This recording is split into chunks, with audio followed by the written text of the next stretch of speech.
Pourquoi est-ce que pendant tant d'années, on a oublié le thème de l'organisation du travail dans la fonction RH? Je crois que c'est parce que la fonction RH est devenue une fonction gestionnaire au sens le plus étroit, le plus pauvre, le plus triste du terme.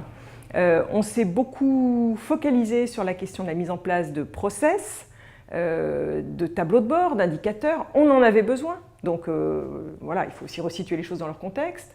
En revanche, du coup, on a, au fil des ans, petit à petit laissé filer le travail et l'organisation du travail. Et donc petit à petit, la fonction RH est devenue vraiment une fonction gestionnaire. Le terme de gestion des ressources humaines n'a pas eu le succès qu'il a eu par hasard.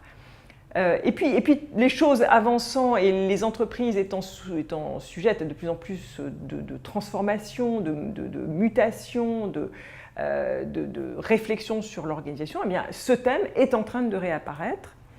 Du fait du digital, entre autres, mais pas que, c'est antérieur. Pour nous, par exemple, au sein d'entreprises et personnels, ça fait maintenant bien 4-5 ans qu'on recommence à être très fortement sollicité sur le sujet de l'organisation du travail. D'abord, ce n'est pas la fonction RH qui va le faire seule, elle le fait toujours évidemment avec le business, avec le management, parce que derrière les réflexions sur l'organisation, il y a toujours une première visée qui est celle de la performance, de la productivité. En revanche, là où je crois que nous avons un rôle énorme à jouer, c'est de considérer qu'il n'y aura pas de performance et de productivité si on ne pose pas les choses aussi en termes de qualité du travail, en termes de bien-être au travail, en termes de qualité de la vie au travail.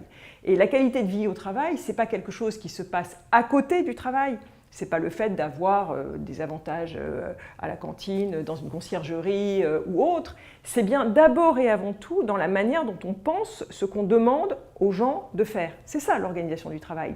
Donc on a besoin de cette collaboration, de cette co-conception de l'organisation entre le business et la fonction RH. Mais dans une même perspective de productivité, de performance. Il n'y a pas du tout, c'est pas l'un contre l'autre, c'est l'un avec l'autre pour effectivement penser des organisations qui soient les plus performantes possibles. Le travail, c'est quelque chose qui finalement, à un moment, appartiendra toujours à l'individu. Vous pouvez définir des tas de choses à l'extérieur de l'individu.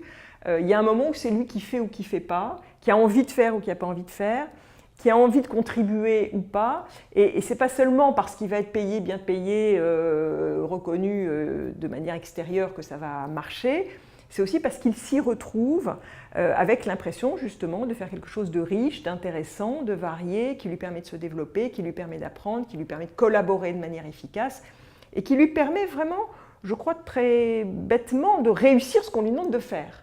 Aujourd'hui, malheureusement, il y a toute une série de personnes dans la fonction RH qui sont très performants, qui sont excellents, mais qui n'ont pas été formés à l'organisation du travail et qui du coup manquent de billes pour avoir un avis pertinent, pour dire des choses, j'ai envie de dire, intelligentes et efficaces en matière d'organisation du travail. Et je crois que là-dessus, on a vraiment une sorte d'urgence dans la fonction RH qui consiste d'abord à former les gens de la fonction à ce qu'est l'organisation du travail et à la manière dont ils peuvent donner un avis pertinent dans les moments où on repense, où on remet à plat l'organisation du travail et les organisations de manière plus générale.